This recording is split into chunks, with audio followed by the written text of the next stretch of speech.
You start with a prayer before you go on every show. Next thing you know, I'm in some parking lot, some kind of seria. I'm like, what the hell is this? I was like, dude, that's Adley? I was not expecting him to look like that. I see Scarface in the theater. You know what I mean? Like I was 4 years old. Of course, I didn't watch the whole damn thing.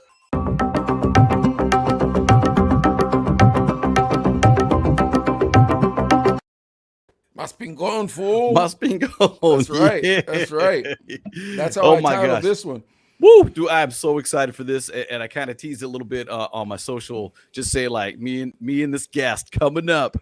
We're chatting it up yesterday in the green room for maybe 5-10 minutes, and I was like blown away, just like, oh my gosh, I'm so ready for the full length podcast with this guest, Mike. And I know you've done your research too on the bro. dude, and it goes so much deeper than Mentirosa, than that Latin thing. There's so many levels to homie that it's ridiculous. It just, dude, my head is exploding. Like just learning about Mellow Man Ace today, my head exploded. I was like, I'm in my whole life, I like, this is a story. Like, this got to be a movie. I don't understand how this isn't a movie. I'm being honest. There would be part 1, 2, and 3. There would be a 3-movie deal on this, man. It is insane. And the crazy part is, again, peeling back these layers, you're like, we're fans. I mean, we're not those fans.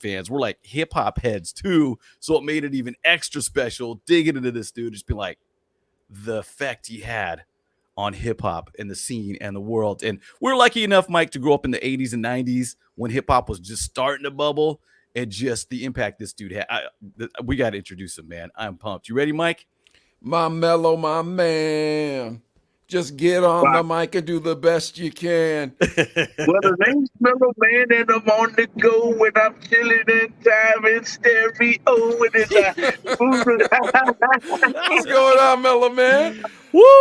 Oh, hey, dude. yo, hey, yes, sir. Yo, I'm in my second office right now, fellas. Hope you don't mind. No, bro. What a blessing to have you on the show, man. Thank you so much. Thank you. Hey, can I just start off with a real quick? Are you really the Cuban Denzel? You know what? I get that a lot, bro. I get that a lot.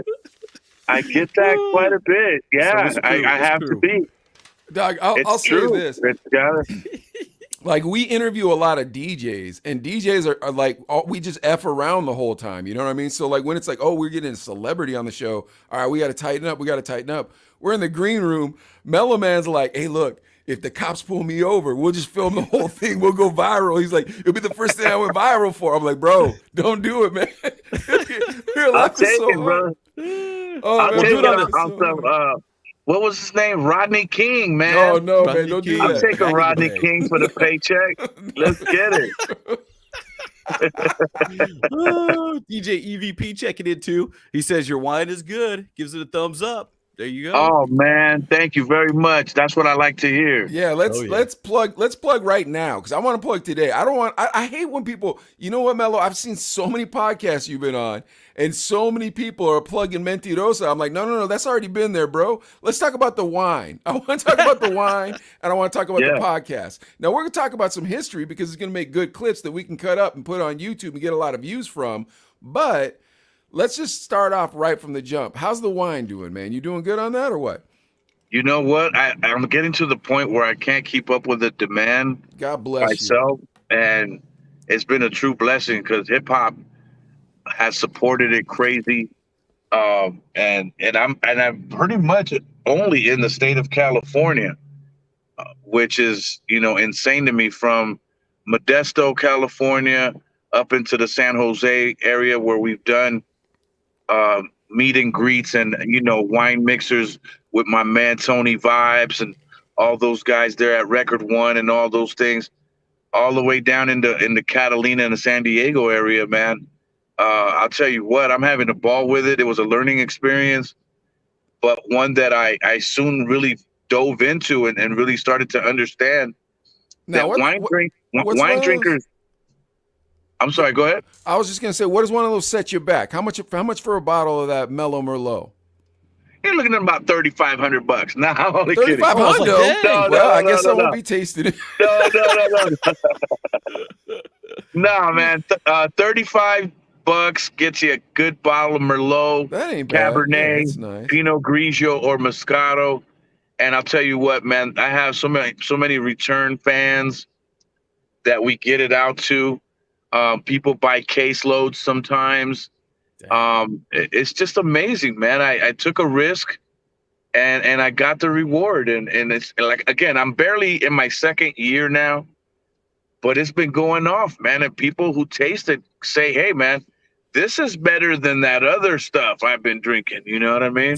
Mello, listen, it couldn't have happened to a nicer guy. Here's the thing about Mellow Man Ace, folks, if you don't know.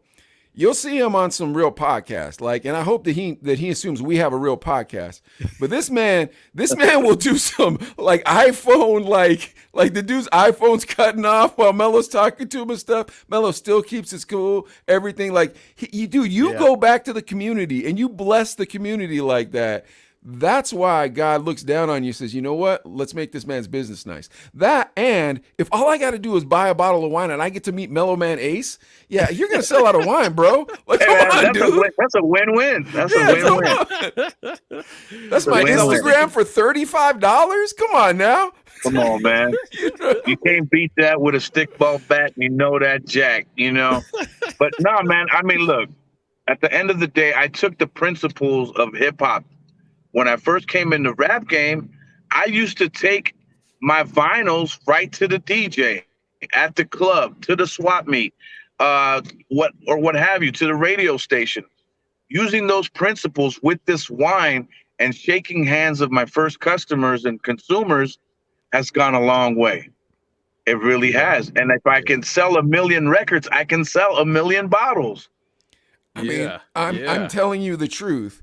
You'll sell 10 million bottles because all I need to do is buy one record. That's it. But once I'm done with that bottle, I need to turn up again. You know what I mean? I got to turn up again. And you know what? Every time I buy that bottle, I'm turning up with my homeboys. Is exactly how it goes. Bro, I'm telling you. Me and Mello. Hold on. Let me get Sherilyn, you got my phone? You got my phone? All right. Look. Who is that? Who's that in that picture right there with me and that bottle of wine? That's right. Me and Mellow Man. No, that's it, bro. That's it. Dude, I'm telling you, how many bottles I'm going to buy now? Because I'm talking crap every time I crack a bottle. The Mellow Merlot. I did. Is that a question? No, I'm is saying that a like question or no, I'm saying a like statement? it's a brilliant marketing scheme is what it is. Like bro, you're the Gary Vee of old school hip hop, bro. Did you guys ever see when I recently about a year ago I did a song with Money B of Digital Underground, and we called it $1. But the marketing campaign for it was brilliant. I came with this idea to just start making posts saying, send me $1. The song is called $1, and if you hear the record, it talks about, yo, my Cash App is blowing up, and the da-da-da-da-da, just send me $1, And next thing you know, I got a couple of grand being sent. Like, yo, this is crazy. So then what I did was, in order to keep it going, I just put the pictures on Facebook and Instagram. Look at this person just sent $25. This person sent $5. This other person sent $15. And it just kept, more people wanted to play the game because we're stuck in COVID. There was nothing to do. And people just, hey, I got money. I got my stimulus check. Let me send this guy $1. That is crazy, Mello. So the new one next year, it'll be $2. Dude, I like the remix. I want to know about the podcast. Featuring Kumo D. Oh, nice. Tell us about the podcast, Mello. Yeah, the podcast is another thing that I took on because, there wasn't much to do, and I found a few key people that were willing to work during COVID, and we just started doing it. And I mean, I made a ton of mistakes in the beginning. It's like a rapper turned podcaster, just overnight type of thing. I tried to, all I need is a camera and a space, let's go live, But soon I started learning more. To now, I can build you a set, if need be, and know exactly what kind of cameras we need to bring in and things of this nature. But I failed miserably early. I'm surprised they stayed with me and they worked through all the little issues that I was having, whether they were Wi-Fi issues or lack of band speed and all this other stuff. Yeah. But now, we seem to be on cruise control. Today, for instance, I interviewed the granddaughter of the great Pedro Infante, the great actor, Mexican actor, legendary, iconic Mexican, actor, singer, performer.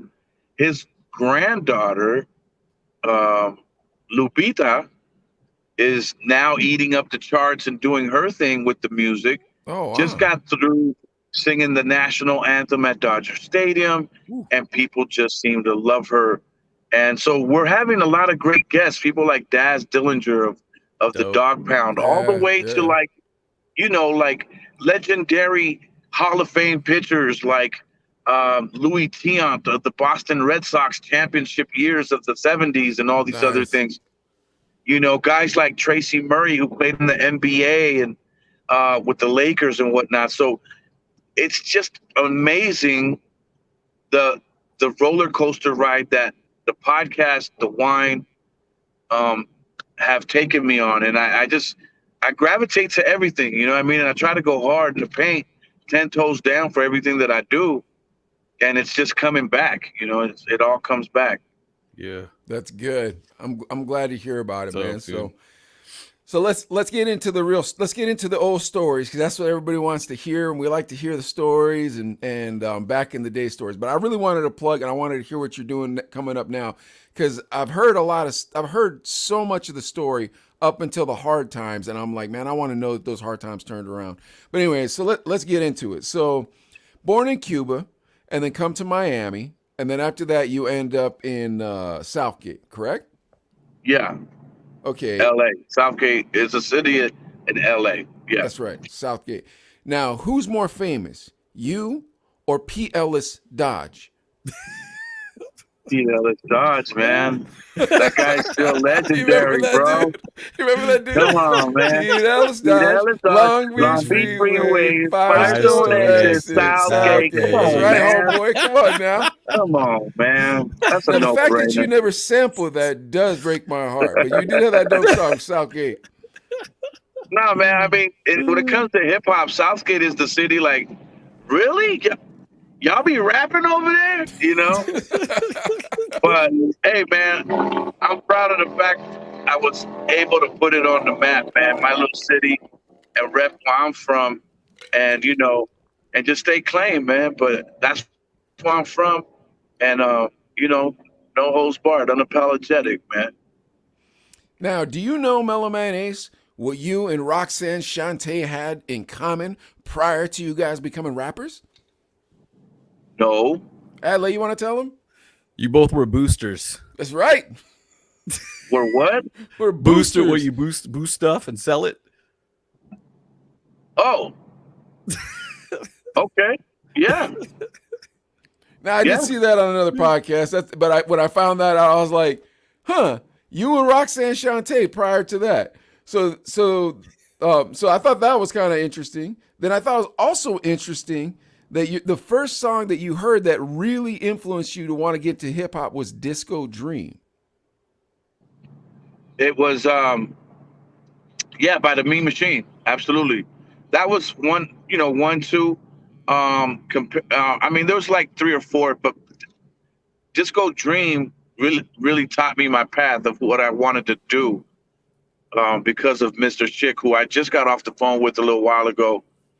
He's a friend of mine. He's the first guy that I heard rap in Spanish.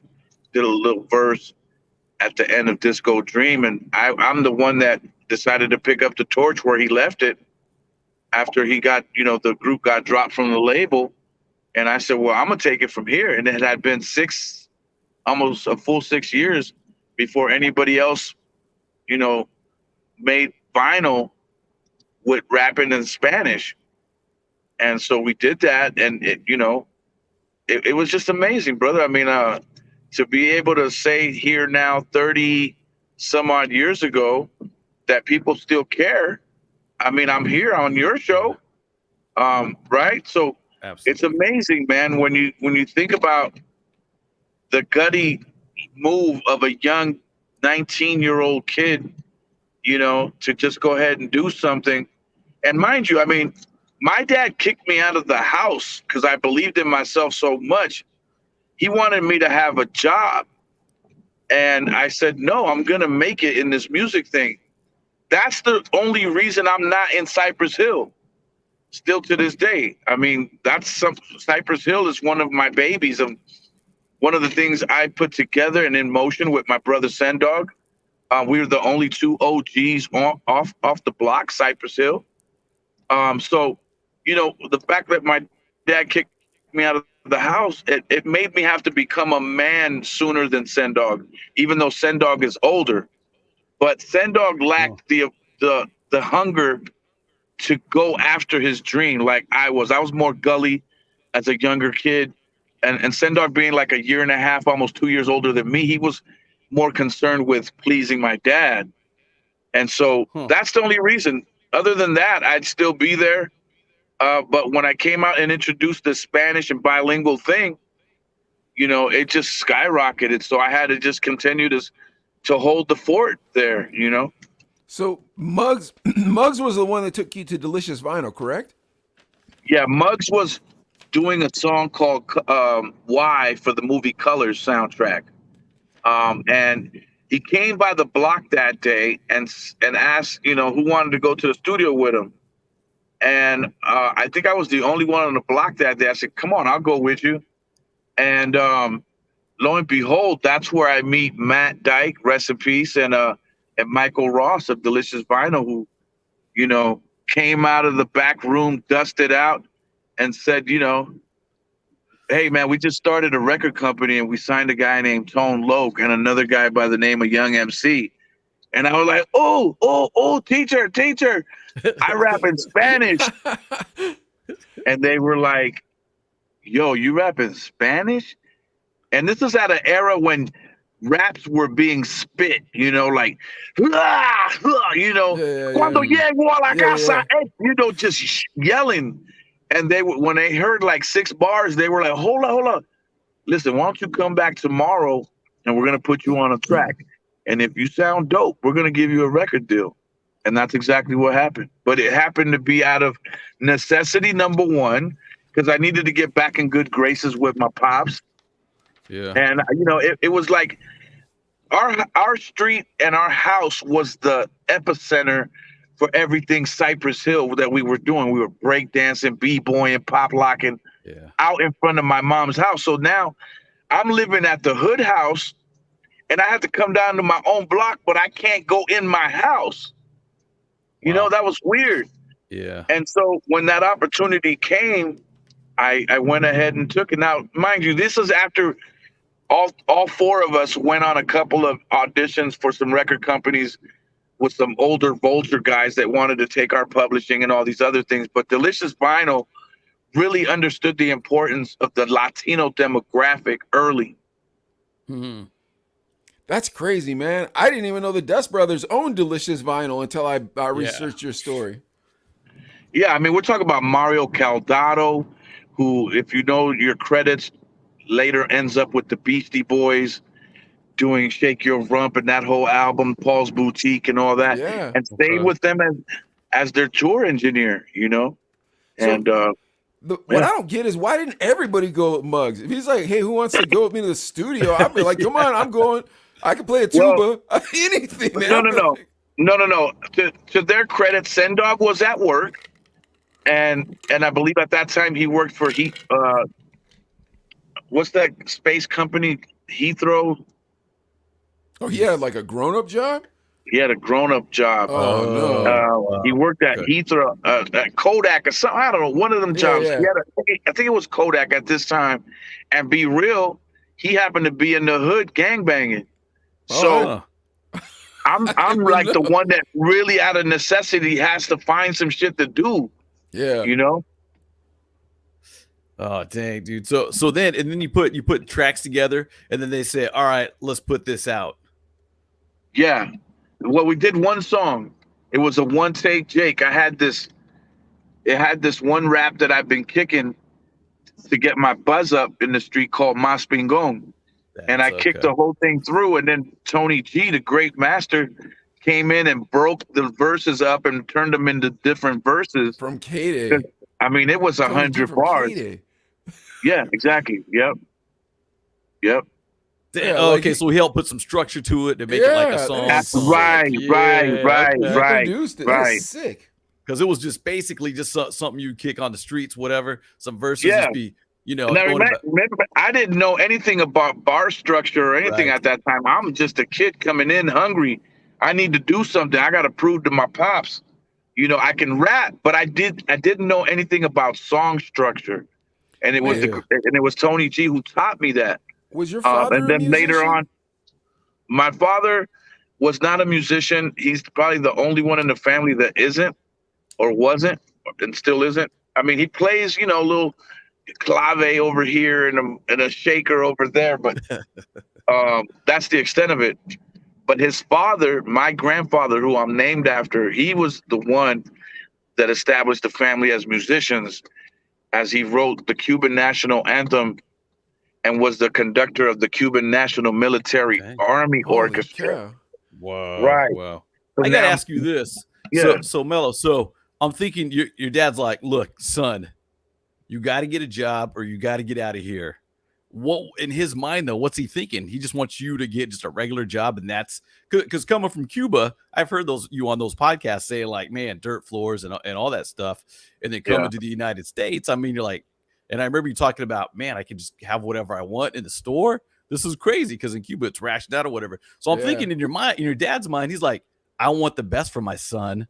So I need to force him to either get a job or get out. I mean, first generation immigrant. First generation immigrant. That's the mindset. That's how your father thinks. Stability. I'm assuming that's what he was thinking. He won't tell the story, and he's ashamed of the fact that he did it. And he's still alive. And guess what? He lives with me. I take care of him. You can't make this shit up. Oh man, you gotta have a reality show with you and your dad. What is going on here? I take care of my dad, man. Well, I didn't hold on to any bitterness. I think it took some time for me to mature in that degree and in that vein. You know what I mean? But at first I was, but as I've grown and matured, I've realized that he did it to try to help me to become a man and responsible person. You know what I mean? And I get it.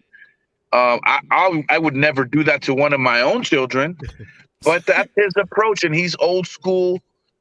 So I get it. Nah, what I mean? That's how my dad was, though. My dad was like, did not have a good life and was not happy. Like he was like, this is how it's gonna go, and it ain't going any other direction. I'm like, all right, well. And here's the crazy part to think about it. If your dad didn't do that, do you think you would have been as successful as you become? Absolutely, because I mean, look at Sendog. Sendog is ultra successful as well. I mean, like that's Cypress Hill, man. Yeah, true. I wonder about that too. But it's also we were gonna make it anyway. Yeah. We're gonna make it either way. You know what I mean? Yeah. And just going into the Cypress Hill thing too, because Escape from Havana blew up, and then the other stuff starts coming around too, right? The Cypress Hill stuff starts coming around. Right. Exactly. Yeah. So I'm thinking about that too, and this is what we kind of touched on yesterday too in the green room. Just thinking like, without Mellow Man Ace, would there be a Cypress Hill? And you said unequivocally no, because when I was born, I won the Cuban lottery to get my family here. So without me, Sendog never gets here. Which is crazy too. Crazy. And just to touch on that, you mentioned this in another podcast too, is like it's the lottery, but it goes by every time a child's born, you're entered, your family's entered the lottery, and you're a kid number 3. And there's people over there that will have 8-10 kids trying to win that ticket. Absolutely. And the more kids you try to have, the deeper and dire straits you're in, because now you got to feed more with no means. Oh man. Yeah. Jeez. You know what I mean? So it's like a absolutely. catch-22 crazily. You know what I mean? Yeah, glad you won that lottery too, man. Because just for the hip hop world, it's just amazing and stuff too. And another thing, I know Mike's got questions, ready to go and stuff too. And one thing I think about too is just the Julio G connect, because we mentioned the K-Day connect with Tony G, but then you guys linked up and Julio G, like Mike and I worked in radio. We remember people coming up to us all the time with demos. Yeah. I just want to picture that having Julio G with you helped, I'm sure. But what was it Well- like going up to K-Day and all these stations? Well, I mean, look, Julio G and I went to high school together.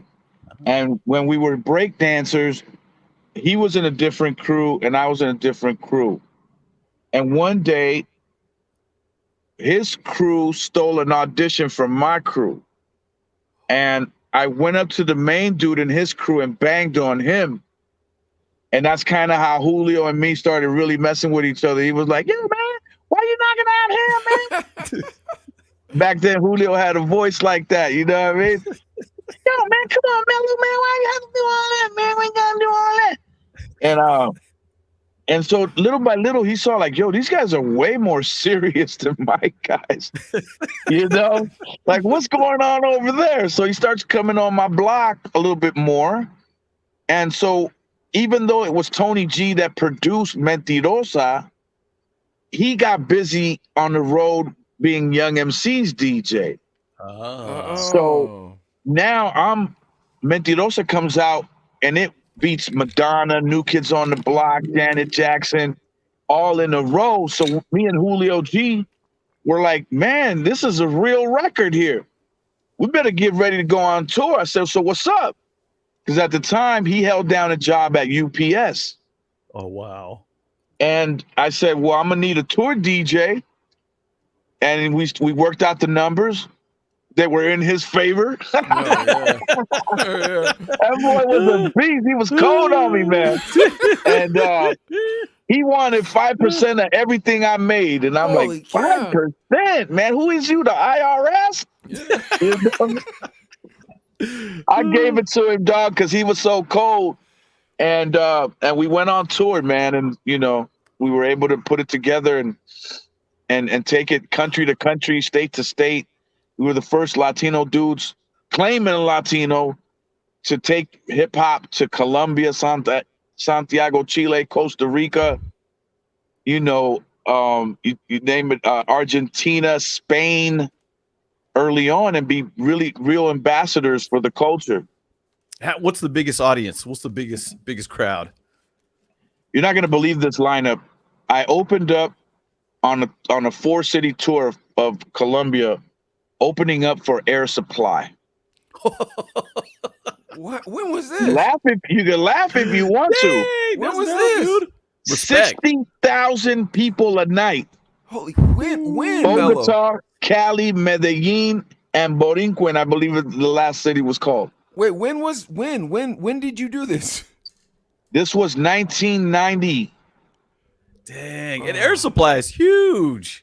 And Huge. over there, bro, they went there on tour one year and never came back.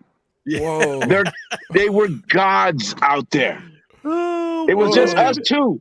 And we're playing the municipal stadium of soccer in Bogota, Colombia. We were probably brought in by Pablo Escobar's people. I was about to ask that. I was like, did you meet any cartel people? Other type of celebrities. We'll see. Listen, I'll never forget this part, Adelaide. We get driven into the stadium. We're in the backstage of where the football teams normally go, right? We hear a loud explosion. Boom! Boom! Now remember, this is during the Pablo Escobar years. Yeah, that's not good. Promoter comes in and says, hey, man, they just blew up an army tank, the police tank out front. So me and Julio G, my two sisters who were my dancers at the time, my road manager, we're like, I guess we came all this way and there's no show. The promoter goes, nah, you better get ready. You're on in 5 minutes. And I'm like, what the? Oh, You just blew up an army tank in front of the stadium. They're like, yeah, that happens here all the time. Big deal. Get ready. You're in a war zone. With I'm in a war 60,000 zone. people in the stadium. 60,000 people, and the stadium can still hold another 30. Holy God! Dang, dude. And that didn't stop them from cheering either, huh? No, Explosions, let's go, man. We want to see some every Mellow Man rapper Ace. b-boy that Yo. Colombia had was there, and each of those cities, it was an amazing turnout, and those by far, there's artists that have played for 90,000, 100,000, 200,000 at Woodstock or whatever, but this was my Woodstock. You know what I Yeah. mean? That's pretty 60,000. dope. It's really not a lot of people. You can fit all of those in Dodger Stadium. You know what I mean? Yeah. Yeah. Mellow Man Ace, what was it like to be on the Arsenio Hall show? Bro, I mean, come on now. It was like it was the show to be on, bro. That Yeah, and Soul man. Train, and I did them both. Yeah. And it was Okay. like that's when I knew I had really landed. You know what I mean? Like only real mainstays are on Arsenio Hall. You know Yeah. what I mean? Like Yeah, absolutely. they ain't going after Joe Blows here. You know what I mean? Yeah. And then just knowing that you're going and the limo's on its way to pick you up, and you get the little stipend that they give you with the name of the show on it and all that. Man, me and Julio went to the mall down in Montebello. We got G'd up, suited, booted from the feet, you know what I mean? From head to toe. And we were looking for the best suits we could wear that day so we could really shock it. And Yeah. I remember being on there. I believe Stephen Bauer was a guest as well, who, if you remember, played Manolo in Scarface, right? Oh, wow. Okay. So okay. I'm in the green room chilling like with Stephen Bauer, man. Come on, man. Been a fan, my man. You know Yeah. what I mean? And I'm bugging out and I'm going, I know everybody back home is about to watch this. You can't front on me now. You know what I mean? Get in front of me now. Everybody got to get your VCR sets to record, man, because Yeah, we man. gotta Come watch on, Mellow man. Man Ace. Woo. Mello keeps that tape with him when he goes to people's houses. Listen, I'm done. Let me see your VCR. Boom, boom, back in the 80s. Oh, back in the day? Yeah. Are you kidding me? I just recently listen. This is very important because nowadays everybody's got a Netflix documentary and this, that, and the other. Listen to me, guys. It hasn't been all smiles and sunshine. I've had ugly, terrible days in this hip hop thing as well. I have lost houses. I have lost furniture. I have lost cars. I have lost a lot of money. But one thing I never lost was those tapes. Oh, man. I That's recently nice. converted 18 tour tapes of the first time Latin hip hop was on tour on the Stevie B tour, and I got the tapes. Oh, that's dope. What are you So doing? now, Cypress Hill comes out with their documentary, which to me is kind of full of shit Oh, no. in a lot of areas. Pardon my French, but come on, let's face it, man. There's a lot of things left out, especially Mellow Man's involvement in the band and what all the things that I contributed to that group. Like writing half of their Spanish album, writing on their first album, the Real Estate record. That's my record. I wrote that. Writing Lowrider for them as well. Then leaving me out of the video to the very end. These are some grimy little things that they've done over the years and things of that nature. But when you really think about it, I got 18 tour tapes. So now it's my turn to tell my story. Yeah. Yeah. You see how that works? Yeah. I found the tapes. Hit up Netflix. You got to make a deal right there. Yeah, because man, I want to see with Stevie B. I'll never tell. What about no, dude? You gotta figure out like some TMZ way to do it, bro. Like those TMZ people, they know how to get people to pay attention to them. I don't know how they do that, but they're really good at it. That is I'll tell you crazy, that. dude. Hey, and then go ahead. Get me Mel. a plug for TMZ. I got a little something I want to show them. Okay. Hey, you mentioned ups and downs. I mean, I'm picturing opening up for Air Supply. That's a big up. And you're what? How old at this point? I'm 20. 20. And I don't know if we're allowed to say this, but I'm sure females jocking hard at this point. You Oh, got they was plenty of on the money. tip. I Yeah, can't come on, imagine. man. I can't They was imagine. on the tip. They I was on the just- tip, man. I mean, I They're didn't even need. smooth. I didn't need to have a rap for the females or drag or any of that. You know, the hit record was the drag. You Yeah. know, Yeah. I'm just because I'm picturing me and Mike trying to pick up chicks at 20, That wouldn't happen. 21, It 20, wouldn't- and so it would- on. no, And it not- just- Not but I'm Mellow Man thinking Ace way. a 20-year-old getting everything. I mean, this is you're living the dream. Yeah. But it's got to be stressful. It's got to be hectic. It's got to be I almost feel like, how can you handle this? Obviously you did, but then you talk about tough times coming. I mean, is it a lot for one person to handle?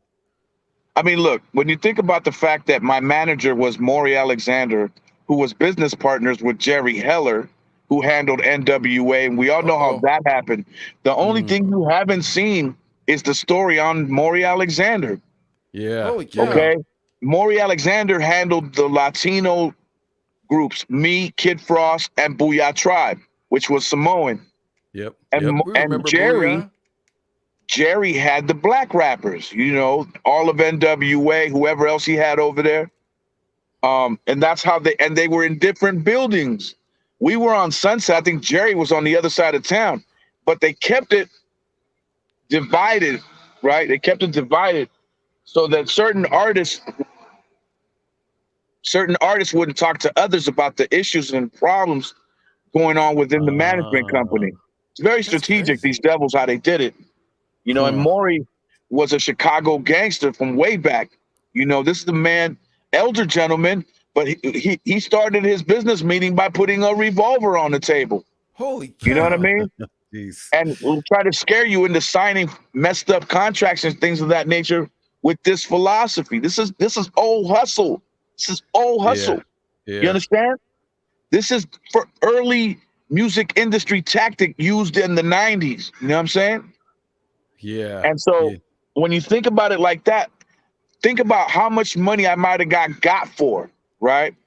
Instead of just having my homies in the hood handle that problem for me. Right. You know what I mean? Yeah. We could have made him disappear, bro. We could have made him disappear. Let's be clear. Nuts. And I hold no holds barred, just keeping it 1,000 with you. That's nuts. Yeah. Yeah. Because when you signed, and Mike, you talked about this in the green room too. When you signed your first deal, or when you did your first record, it was $2,000. $2,000. That's it. And how much money have you made for these companies? And you know what I'm saying? And I'm just, you don't have to throw a number, but I'm saying, $2,000 when you're 19, 20 years old, back in the 90s, even late 80s, you're like, $2,000's a lot of freaking money. You know, if you're not accustomed to seeing that kind of money. To that point, I had never seen that much money in my life. You know what I mean? Yeah. 2 G's was like, what? And I remember what I bought. I bought me this.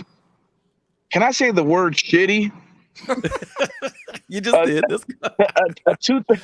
It was a 1971 BMW Bavaria. Oh, bro. For $1,000. You couldn't tell me jack. I was up.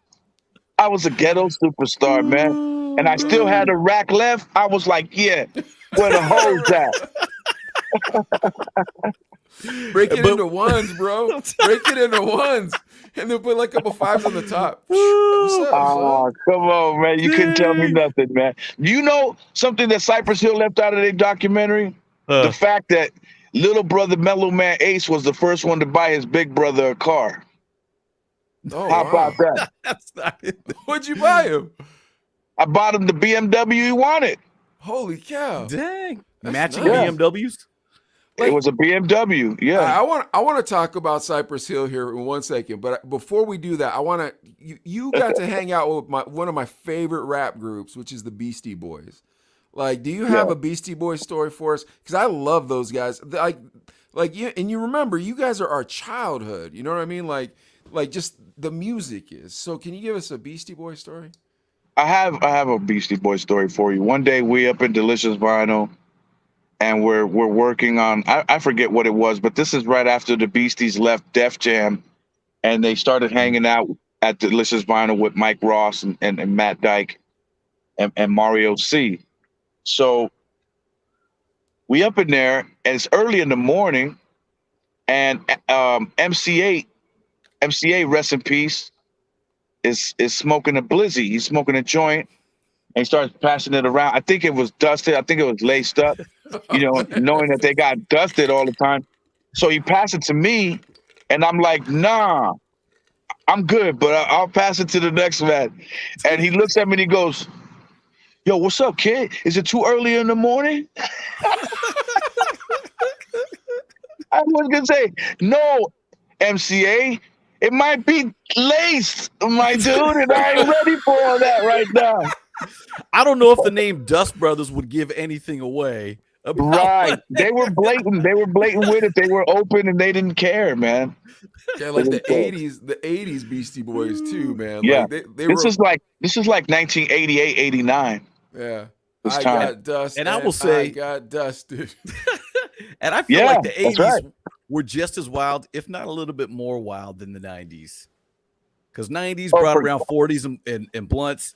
80s was cocaine, man. whatever. Cocaine. We was doing cocaine. We were doing PCP. You know what I'm saying? I mean, You guys, know- so Yeah. let's talk about Cypress here. Now they're gonna put out. You're saying they're putting out a documentary. Is that what's going on? They out already now. did. They already did? started out. Where's it on?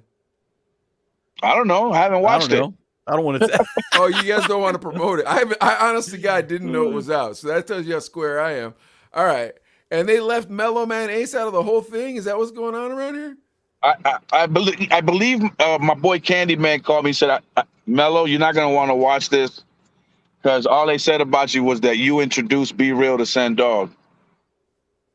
Wow. That's it? Wow. No That's it. breakdancing. That's the extent of my involvement, people. Wow. Oh, wow. Yeah. Way more to it than that. Way more to it. Way more Yeah. to Yeah. it. So The Mellow Man Ace documentary. When is that? I don't have a release date. We don't know yet. he's just Yeah. figuring it out right We now. He need just to- found the tapes. I He found was the just tape. up in the attic. He's And, like, and I got shirts made up too, so I'm gonna send you guys some. It say Right I on, got man. the tapes. I got the tapes. That'd be Yeah. Mellow Oh, yeah. Man Ace and Ray J. Yeah, Mellow Man Ace and Ray. Who's your friend over there, Adlai? He's killing me. Oh, dude. Yeah, so Oh, dude, this is too funny, man, that's nuts. Yeah, so why do you think they're leaving you out, Mello? What's going on? Well, around look, here? let's be clear. Over the years, there have been unpaid royalties from Cypress due to me. I never even received my gold record for their Spanish album that I co-wrote with Sick Jackin. Never seen my royalties for that. So there's been issues, There's been issues, and me and Be Real have always seemed to be like at each other's throats. We could never get on the same page for more than 15 days at a time. Yeah, man. But you gotta, those that were there know I taught Be Real how to write, how to rhyme, and smoked him out his very first joint. So these are things that real ones know, you know what I mean, that go that far back. And when I tell, my side of the story, it'll be the facts, not the fluff. You feel me? Yeah, yeah.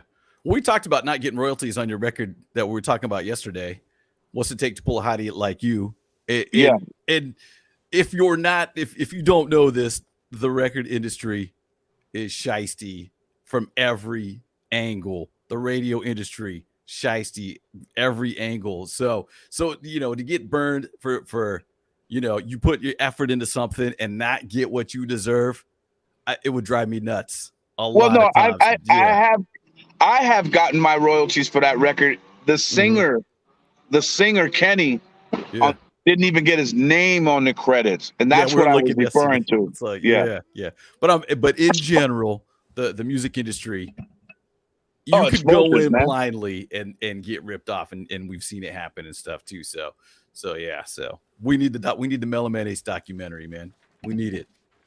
We got it. Yeah, like I said, it's I'm in talks, and that's all I can really say right now. I'm in talks, and but like I said, what you're gonna get from mine, and it's not just about Mellow Man Ace, man, because I was like the Jackie Robinson of Latinos. You know what I mean? The first. When it comes to this, so it's not just gonna be It's not gonna be selfishly about Mellow Man Ace. No, no, no, no, no. It's about the entire movement I created, them Yeah. included.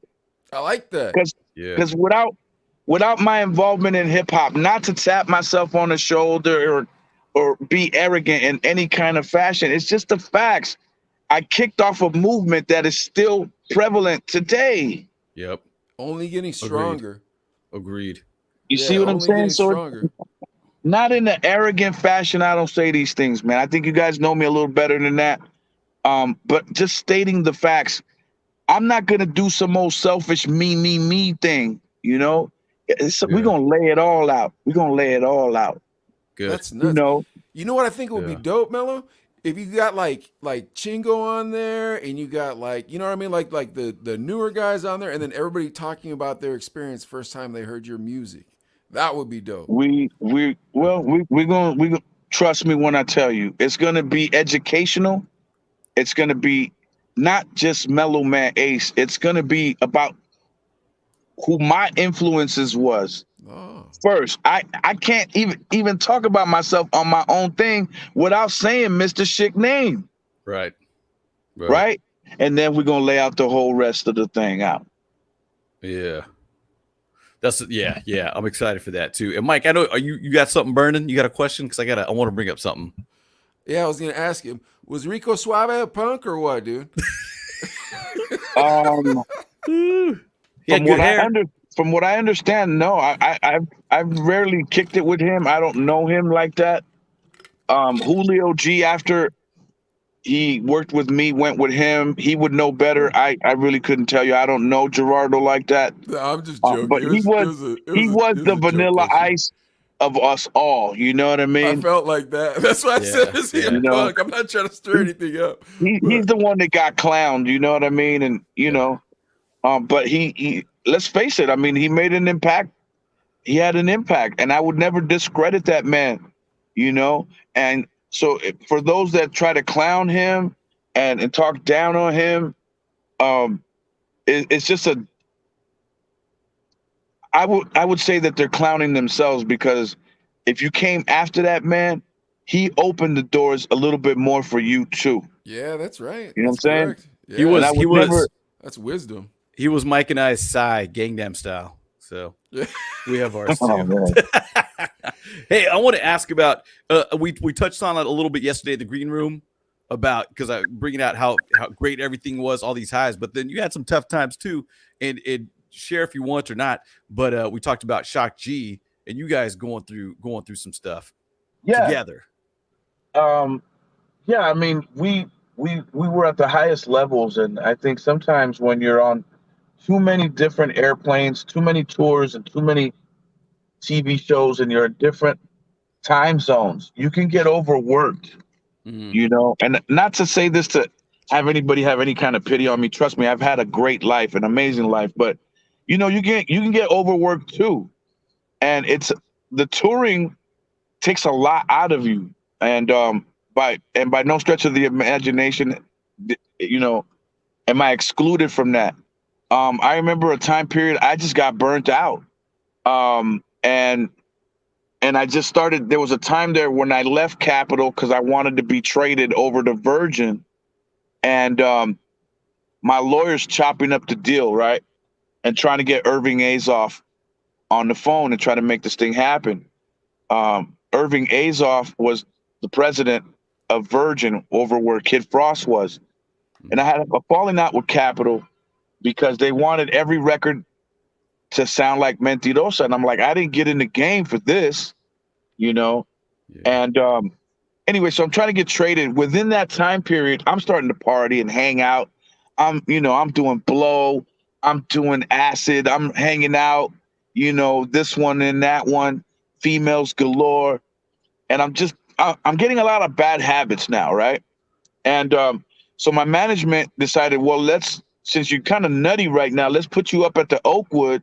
So in case, when we need to send you out to do an appearance and all, we know exactly where to find you, right? Holy cow, the record company does that? No, my management. Oh, your management did that. That's still crazy. Because I'm a commodity to this man, Yeah, I guess.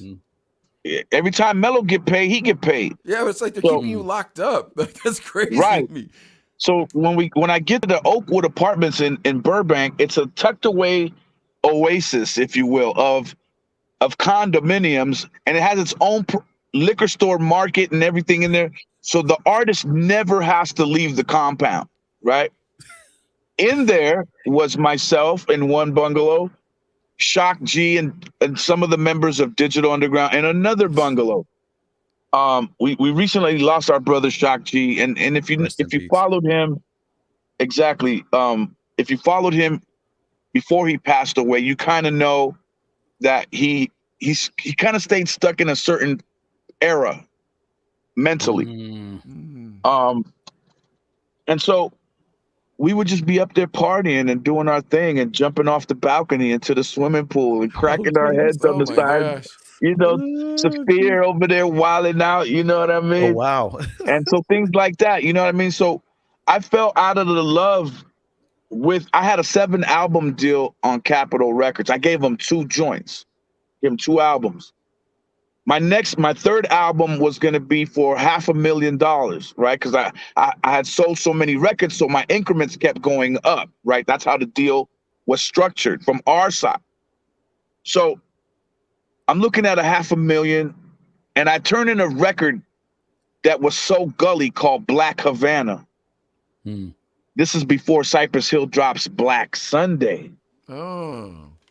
See where the ideas come from? Yep. Okay, Yep. okay. I see what's going on It here. was.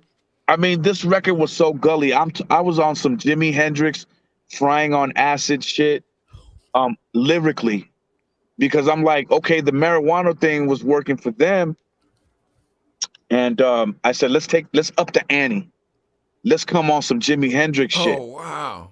Yeah. So if you can imagine, like DJ Muggs type production with me using my rhyme fighter voice that Be Real went ahead and used and made very popular. Okay? Because if y'all don't know, that's where Be Real got his style from. Okay? That nasal. The nasal vocal came from my song Rhyme Fighter. Right. Yeah. So I'm off of that now, and I'm acid out. You know, I'm dressing like a mini hip hop Jimi Hendrix. I switched the style, everything. It was no longer going to be the Panama. Here's why: because hip hop was changing, and now we had bump skiddly bump bump come through. We had engine number 9 on the New York Transit line. You know what I mean? Yeah. And then we had even Cypress Hill, because I'm the real one. Yes, the fucking Phil. So hip hop is changing. I gotta change with it.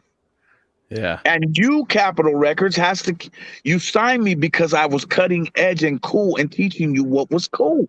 So for you not to believe in me and continue believing in me, then I gotta go. Yeah. Okay. I got to go. This is my next creation. I got to go.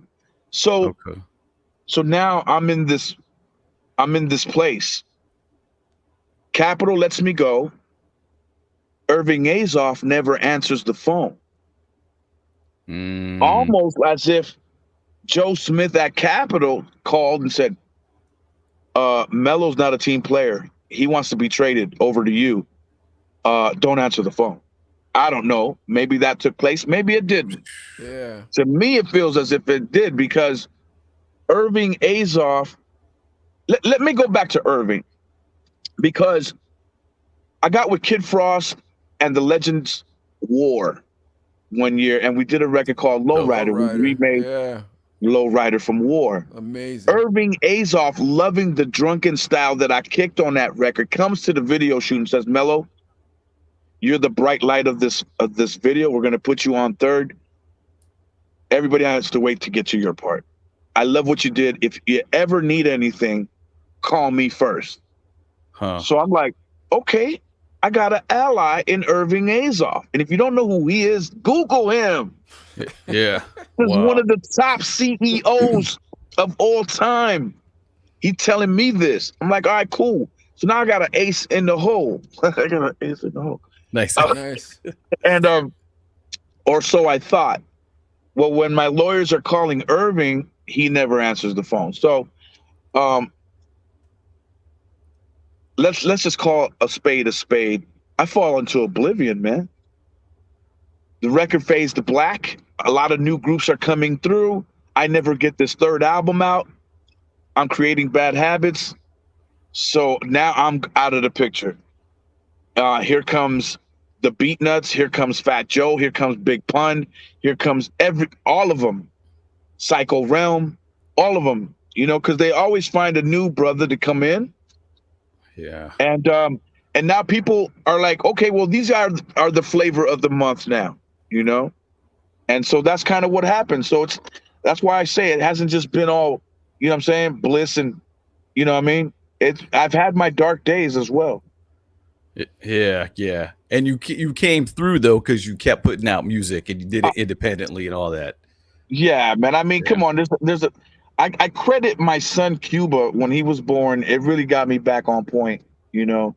And really, when he was born, I was like, okay, playtime is over, man. It's time to really man up and be a father and get my thing straight, man, and get back out on the road and write some new material and stuff like that. Yeah, and he's producing too, right? Yeah, he is. Dope. Yes, he is. Yeah, keep it in the family, man. That's dope, dude.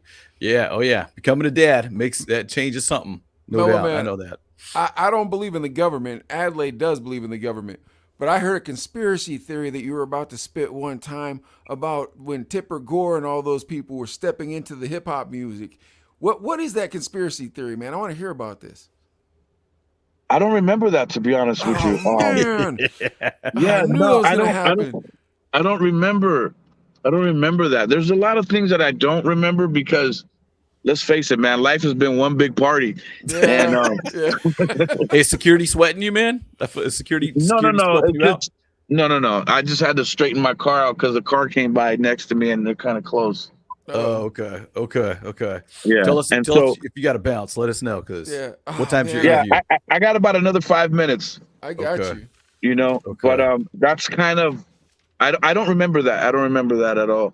I do remember that there was a lot of politics going on during the East Coast West Coast feud, and that might have been when that happened. I'm just drawing a blank right now. Oh, because it was something to the effect of like hip hop was about unity, and then the government got involved and like started finding record companies or something like that, and Tipper Gore and all that were coming after, but it really was trying to get, you know, nobody wanting unity. I was like, oh man, that's the best conspiracy theorist. Maybe it was the guy who's you're talking about the secret meetings and all that. Yeah. That when they started to privatize prisons and they needed a way to fill the prisons. Is that what you're talking about? Yeah. And that's when they started to switch the mind state at radio, and they figured, well, we have to learn how to control the youth on the street. At the time, Public Enemy and very conscious groups like A Tribe Called Quest, Gangstar, De La Soul, also Poor Righteous Teachers. Yeah. There's a lot of groups like that were teaching upliftment and Black empowerment. Yep. And so they were like, if we change the music, it'll change the philosophy on the street. We can privatize the prisons and just lock these little brothers up for absolutely nothing, you know? And that's kind of what's been still going on today. The prisons are still privatized. It's the school to prison pipeline. It's about so money. Really take a look at it for what it is. And that's why the music had to change in a more gangster sense, more about drug-filled things like that. You know what I mean? Lean, Molly, all these things. Ratchetness, you know what I mean? Had to come into play in order so they can switch the girls over as well. Is that why you wrote that diss track at Eazy-E? Nah, man, that was way before that. Early. Oh, really? That was earlier. Yeah. That was like the first. And it wasn't a diss track. I just said a line. And you and Eazy were cool. When I saw Eazy, when I met Eazy, he didn't even trip. Oh, really? Yeah, he was cool about it. Eazy was about his money. He wasn't trying to get in no rap beef because he knew he could. He knew he couldn't rap. He knew he couldn't rap. But he was entertaining. He was entertaining. He was a good dude. Yeah, he was a good dude. He didn't even trip. He was about his money, yo. Hey, I know I we don't got. remember the line. I know, Mello. You don't have a lot of time left, and Mike, I'm gonna throw something out there. Mello, would you be cool with just doing a? Are you in trouble? Are we in trouble? Is that your No. next interview? No, no. Is that It's, security? I wouldn't mess with her. this is my good friend, very talented singer, songwriter, composer, guitarist, percussionist. I know who it is. Keyboard player. She's also plays with me on stage. This is Abby. Abby, I knew it was you. Hi, What's up? happy to be here. we're gonna get her on next week. We're gonna get her on That's next right. week. Thank you very much. Yeah. So Thank you. we're here at a radio station. Remember I told you I had to come to another radio interview? Okay. That's crazy. Okay. That's cool. And so she's here to do an interview for her new record that just came out. And so we're here, Dude, how just, many hours just pushing the line, man. how many hours a week do you work, Mello? Oh, you muted. Oh, hey, you gotta unmute, Mello. I think you hit the mute button. Sorry about that. No worries. I don't know, man. I just go, man. I'm like the Energizer bunny, man. Like, you know what I mean? Like I don't look at it as hours, man. It's what I do is so much fun. Yeah. It's I work for myself for a living. I create my own hours. I take my Wednesdays off to play golf. You know what I mean? Like Nice. Yeah. in the middle of the week, and just zone out for 5 hours. Like I have fun with my life, man. You know what I mean? Yeah. Yeah. So, hey, Mike, I was gonna ask Mello to do one thing for us. Just I'm gonna put you on solo shot, Mello, and just say, hey, what's up? It's Mellow Man Ace, and you're checking out the Chino brothers. Okay. There we go. Ready? Yo, what up? This your boy Mellow Man Ace at Padrino, and you're checking out the Chino brothers right here. Keep it locked. Peace. Dude, Dope, one take dude, Mellow dope. Man Ace, dude. one That was take dope. Jake for real, man. Yeah. For real. I does this. Yee. That was dope. Yo, man. Thank you so much for the interview, man. So Thank you guys for the lane. Thank I you feel guys like for the lane. we just Oh, scratched bro. the surface. You're coming back on one of these soon. Coming back on soon. We're gonna talk some Bakersfield stuff too. So let's make sure we stay in touch. And just let Abby know. I'll reach out to her and get her all lined up for next week too. And yeah, we got to do this again real soon, man. Real soon. I love it, man. Thank you so Thank you much, guys Mello. again, Yeah, man. I had a thank you blast. so much. I'm glad you had fun. I almost said, hey, did everybody have fun? All right, man. Life is fun, bro. Like I don't know what day it is. I don't know what time it is. Man, And good go for you, by that Mello, Mellow man. Merlot too. Dude, that's Buy the I'll Mellow say Merlot. this, man. Like the dark times that I heard about on the other podcast, man, that you went through, and then coming through that because of your son. Like, man, that story is amazing. That's the best part of the story. Yeah. I don't know, man. I mean, it's been a lot, man. I'm not exempt from anything. I'm human. Everybody goes through things, man, and everybody has an obstacle to get over. We all are out here walking with something, and nobody is exempt. Like my brother Sendog just got done with quadruple bypass surgery. Oh, yeah. Everybody has an issue. There's mental problems in the community. There's people who have cancer. There's people who have a missing leg. There's a person who just got, multiple sclerosis. You know what I mean? Like we all have something, right? None of us are exempt, man. Even I have to take a blood pressure pill in the morning. You know what I mean? So when you think about it like that and you look at society, you never know what the next person's going through. So we have to give everybody the benefit of the doubt. And if you can live like that and you can do that, I think you set yourself up for a smoother day and learned how to let the BS ride by more and just kind of stay focused on your agenda and what you got to accomplish. Mello, you should do like an inspirational talk series, bro. Like I'm serious, like a Tony Robbins thing, bro. Mellow Like Man some, Robbins. like, I'm being. No, it's funny you should mention that because the great Chuck D of Public Enemy once did a speaking engagement at Santa Barbara College. The professor there was a guy by the name of Professor Noel Gomez. And he asked Chuck D, Chuck, I want to thank you for coming. Who else do you think I could bring in here to do what you just did? And he said, Chuck D says, call Mellow Man Ace. He's the bridge between Black and Latino. Oh, wow. Wow. When I heard that story from Professor Noel, I was like, I'm there. So I made up a curriculum called The Program. And it's all about channeling your focus on your program. And you know how you roll up a newspaper and you look through it like this, and you can only see a certain amount over there, way over there? That's the program. Block out all the other things around you and stay on your tunnel vision program, and you will accomplish anything you want to accomplish. Yeah. And now I got called from New York University, the Schomburg Museum, to speak on Afro Latinos. It's been amazing. Pepperdine University, UCLA University. I've done a lot of speaking engagements. So yeah. Yeah. That's really cool, That's man. dope, man. Yeah. I'm inspired right now, man. I know. Real. I'm telling you, I felt like pumped. I was watching a YouTube video. Like, you watch some YouTube videos every once in a while. It's like, get up, kid. Don't forget, you can stand up and fight. Like Mellow Man is, we just put I don't know, violin music under his voice and put that, and boom, there's your first viral video. Pow, we'll put fireworks too.